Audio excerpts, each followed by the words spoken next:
নয়, খুশির সীমা নাই। বাদুলদা ঘরে নাই, অঙ্ক নাই, পড়া নাই, শোনা নাই, কিচ্ছু নাই নাই নাই নাই নাই নাই নাই। তাই আমার মনটা কেমন তিরিং বিরিং করে রে, তিরিং বিরিং করে। আরে বুঝলি আমার মাই ডিয়ার বাচ্চু ভাই, দেখেছিস বাদুলদা না থাকায় কেমন উপকার হয়েছে। মানে আমার গান গাওয়া, গান লেখার প্রতিভা কেমন ঠিকরে ঠিকরে বেরোচ্ছে। হ্যাঁ সে তো দেখতেই পাচ্ছি, একেবারে কিরকম ঠিকরে ঠিকরে বেরোচ্ছে। কিন্তু অত সুখ ভালো নয় বিচ্ছু। একটা কথা সব সময় মনে রাখিস, যত হাসি তত কান্না, বলে গেছেন সেন শর্মা। সবসময় তোর মনে এত ভয় কিসের বলতো? আরে বাবা বাটুল্লা গেছে ঘুরতে, আর সেই সুযোগে আমরা একটু আনন্দ করবো, গান করবো, নাচবো, সেটাও কি করতে পারবো না? পারবি না কেন? কিন্তু বাটুলদা যা যা পড়তে বলে গেছে সেইগুলো করে তারপর বাবা যত খুশি নাচ কর, গান কর, কেউ তোকে মানা করছে না। না, আমি এই কয়দিন কোন রকম লেখাপড়া 30 সীমানার মধ্যে যাব না। শুধু খেলবো, মজা করবো, আর ফ্রি এর মতো তিরিং বিরিং করে ঢিঙ্কা চিকা ঢিঙ্কা চিকা ঢিঙ্কা চিকা নাচবো। বাটুলদা চুপ কর বাচ্চু। ঢিঙ্কা চিকা ঢিঙ্কা চিকা ঢিঙ্কা চিকা। বাটুলদা, বাটুলদা, আমি ভজা, তোমাকে একটা কথা বলতে এসেছি। ভজা? তোমাকে তো ঠিক চিনতে পারলাম না, কোত্থেকে আসছো? হ্যাঁ হ্যাঁ, আমি ভজা, চিলাপোতা গ্রাম থেকে আসছি। চিলাপোতা গ্রাম? সে তো অনেক দূরে। বসো বসো, আগে বসো। হ্যাঁ হ্যাঁ, এসো ভজা।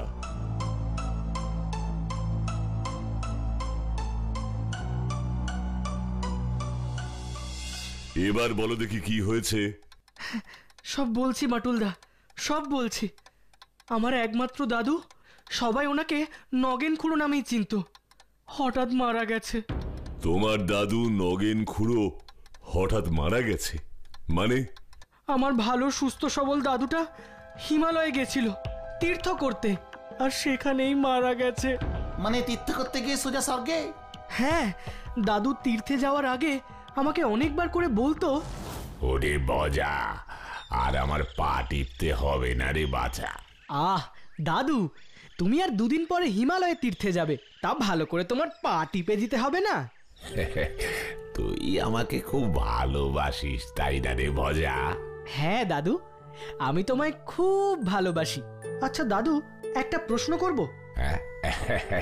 এই একটা কেন রে, 100টা প্রশ্ন কর। আচ্ছা দাদু, শুনেছি হিমালয়তে নাকি সব দেবতারা ঘুরে বেড়ায়, এই শিব ঠাকুর, পার্বতী, কার্তিক, লক্ষ্মী, গণেশ, সবাই। হ্যাঁ, ঘুরে বেড়ায় বই কি। আর কেউ যদি খুব পুণ্য করে তবে তারা ওই পুণ্য করা লোকেদের দেখাও দেয়। পুণ্য? পুণ্য মানে কি গো দাদু? পুণ্য হলো ভালো কাজ রে। তাহলে তো তুমি অনেক পুণ্য করেছো দাদু। কেন? কেন কি গো, তুমি গরিব মানুষদের কত ভালোবাসো, কত কত তীর্থে ঘুরতে যাও, সারাদিন ভগবানের পুজো করো, আর এত বড় বাগান বাড়িও আমাকে লিখে দেবে। সে তো লিখে দেবই, তুই ছাড়া আমার আর কে আছে বল দেখিনি। তাহলে তোমাকেও নিশ্চয়ই ভগবান দেখা দেবে, দেখো। ভগবানের দেখা পাওয়া কি অত সহজ রে ভজা? অনেক ভজনা করার পরে তার দেখা মেলে। দেখবে দাদু, ভগবানের দেখা তুমিও পাবে। তাই যেন হয় রে ভজা, তাই যেন হয়। এই আশা নিয়ে দাদু হিমালয়ে গেল, আর ফিরে এলো না। নগেন খুড়ো মানে তোমার দাদু আর হিমালয় থেকে ফিরে আসেনি? না, ওরকম বিপদে পড়লে কেউ কি আর বেঁচে ফিরে আসতে পারে? শান্ত হও, শান্ত হও। কি বিপদের কথা তুমি বলছো ভজা? বলছি বলছি তোমাকে সব বলছি বাটুলদা। হিমালয়ে তীর্থে যাবার পথে দাদুর সাথে আমিও ছিলাম। পথে হঠাৎ শুরু হলো সে কি ভয়ানক তুষার ঝড়। দাদুকে বললাম, দাদু এই তুষার ঝড়ের মধ্যে আর এগিয়ে গিয়ে কাজ নেই, চলো আমরা এখান থেকে ফিরে যাই। এটা শুনে তোমার দাদু কি বলল? দাদু বলল, ওরে ভজা, এ হচ্ছে ভগবানের পরীক্ষা রে।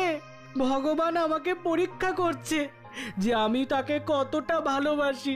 না না না, আমি এই তীর্থযাত্রা শেষ না করে ফিরবো না। তার জন্য যদি আমায় মরতে হয় সেও ভালো।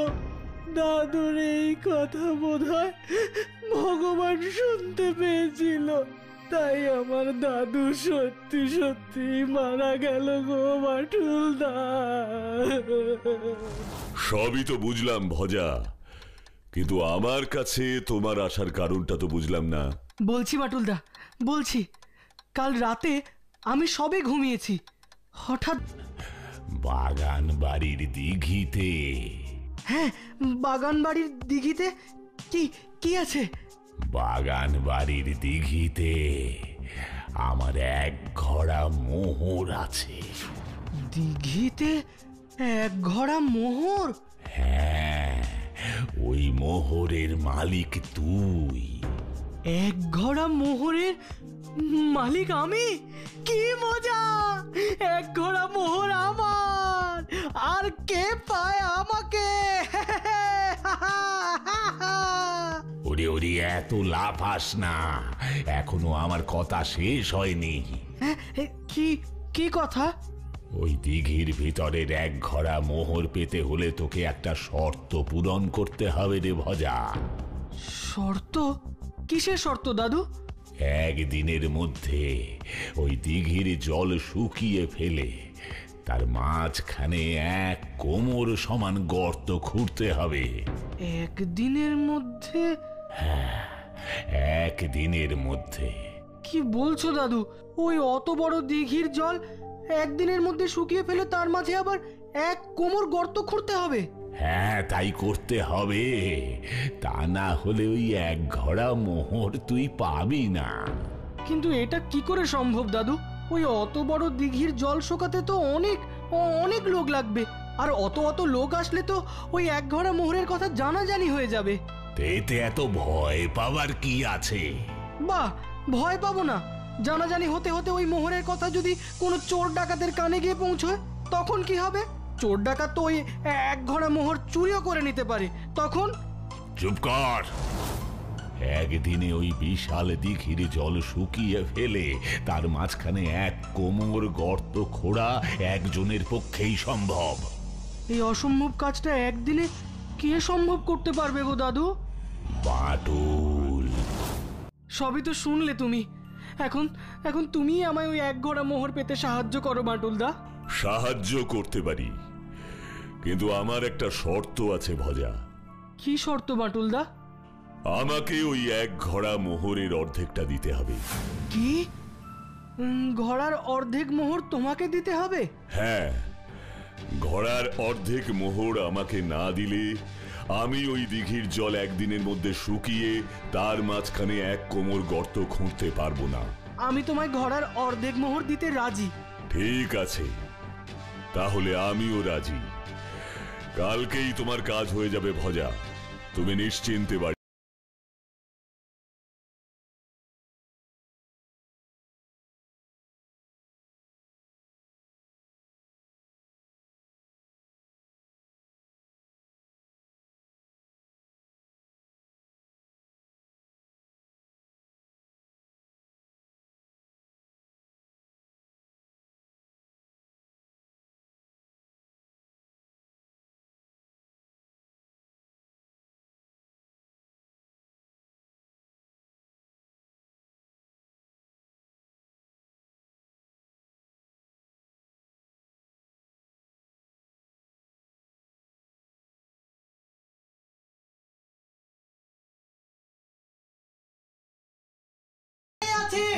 দেখছি দেখছি ভজা, অত উত্তেজিত হয়েও না। কি বলছো বাটুলদা? এক ঘোড়া মোহরের ব্যাপার, আর উত্তেজিত হব না?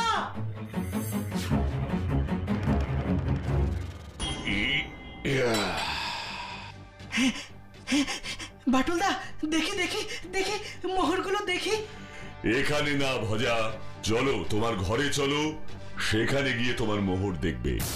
ভজা, এবার আমাকে আমার এই ঘোড়ার অর্ধেক মোহর দাও। তোমার সাথে আমার সেই শর্তই ছিল।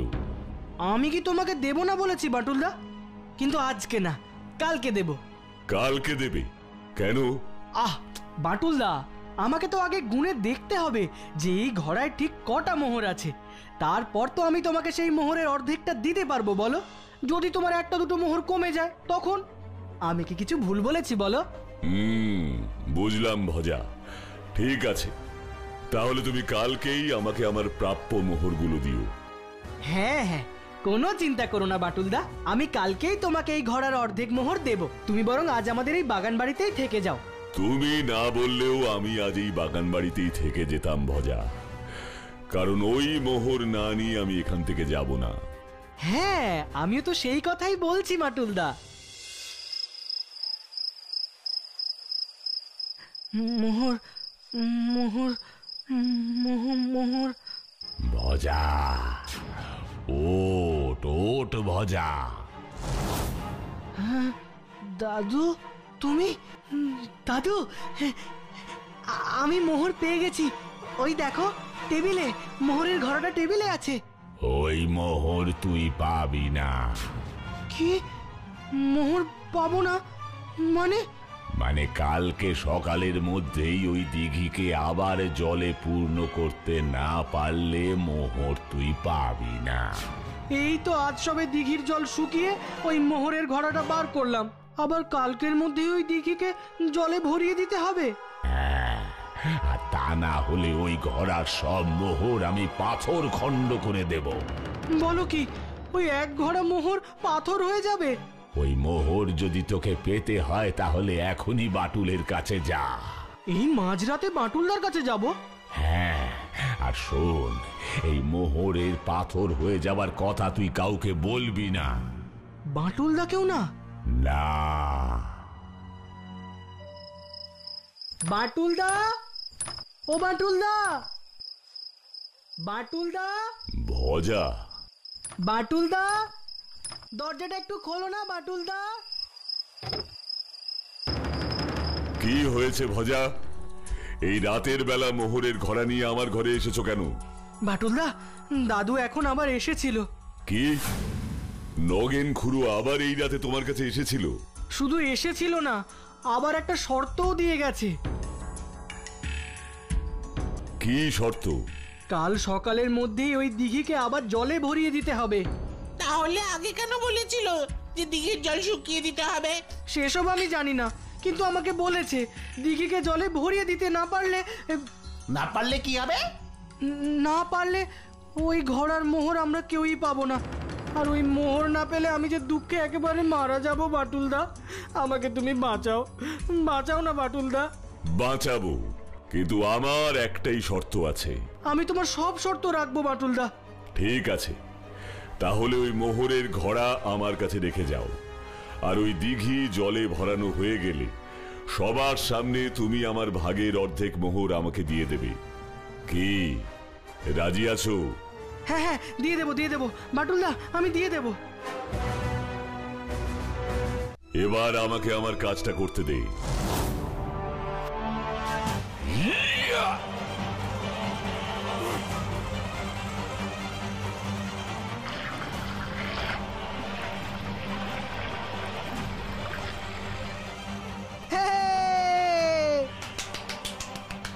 দাদুর সব শর্ত পূরণ হয়ে গেছে। হো হো, এবার আমি মোহর পাবই পাবো। ভজা, এবার তাহলে আমাকে এই ঘোড়ার অর্ধেক মোহর দিয়ে দাও। হ্যাঁ, আমি এক্ষুনি তোমার পাওনা মোহর তোমাকে দিচ্ছি বাটুলদা।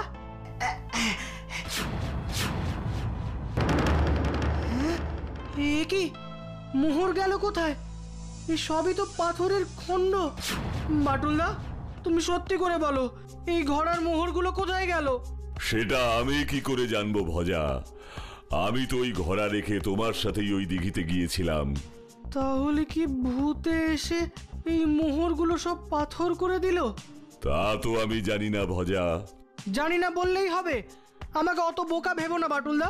আমি তোমার নামে থানায় কেস করব, তারপর উকিলকে দিয়ে তোমার মুখ থেকে সত্যি কথা কিভাবে বের করতে হয় আমি জানি। আমিও সেটাই চাই ভজা। এবার পুলিশ আর জজ সাহেবই বের করুক আসল সত্যিটা কি। তাহলে আমাদের দেখা হচ্ছে কোর্টে। হ্যাঁ, এটা মনে রেখো বাটুলদা।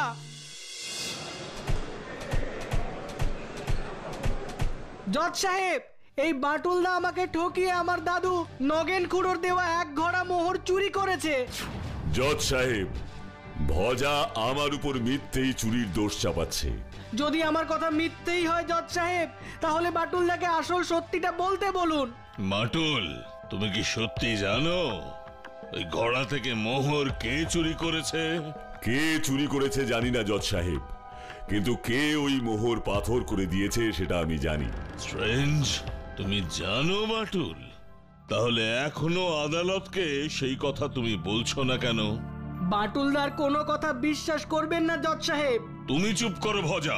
বাটুল, তুমি বলো, কে ওই মোহর পাথরে পরিণত করেছে? এসবই ভজার দাদু নগেন খুড়োর কাজ জজ সাহেব। আসলে নগেন খুড়ো ভূত হয়ে এই সব অলৌকিক কাণ্ড করেছে। মোহরকে পাথরে পরিণত করা এসবই ভৌতিক ব্যাপার জজ সাহেব। কি বলছো মাটুল? নগেন বাবুর ভূত মোহরকে পাথর করে দিয়েছে? মিথ্যে মিথ্যে, এই সব মিথ্যে জজ সাহেব। কেন কেন বলছো সব কথা? কারণ আমার দাদু ভূত হয়ে এসে এই মোহরকে পাথর করে দেবার কথা শুধু আমাকেই বলেছে।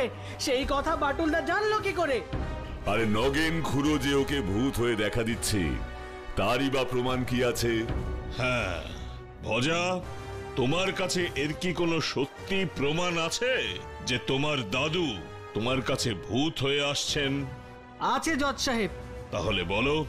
কারণ মানুষ তখনই ভূত হয় যখন সে মারা যায়, আর আমার দাদুর নগেন খুড়ো মরে গেছে বলেই তার ভূত আমাকে দেখা দেয়। ভজা সব মিথ্যে কথা বলছে জজ সাহেব। যে মানুষ মরেইনি সে ভূত হয়ে দেখা দেবে কিভাবে? হোয়াট? নগেন খুড়ো মরেনি? এসব তুমি কি বলছো মাটুল? আমি ঠিকই বলছি জজ সাহেব। এই হোয়াট? তুমি তোমার দাদুকে হিমালয়ে নিয়ে গিয়ে গুহায় আটকে রেখে এসেছো? যাতে দাদু মারা গেলে তার বিশাল সম্পত্তির একমাত্র মালিক ভজা হতে পারে। কি তাই তো ভজা? ইস, এই আমি কি করলাম? আসল সত্যিটা বলে ফেললাম। আমি তো এই সত্যিটাই শুনতে চেয়েছিলাম রে ভজা, তোর মুখ থেকে। হোয়াট? আপনি কি বলছেন নগেন বাবু? হ্যাঁ জজ সাহেব, ভজা যে আমাকে মেরে ফেলে আমার সব সম্পত্তির মালিক হতে চেয়েছিল, এই কথাটা আমি ওর মুখ থেকেই শুনতে চেয়েছিলাম।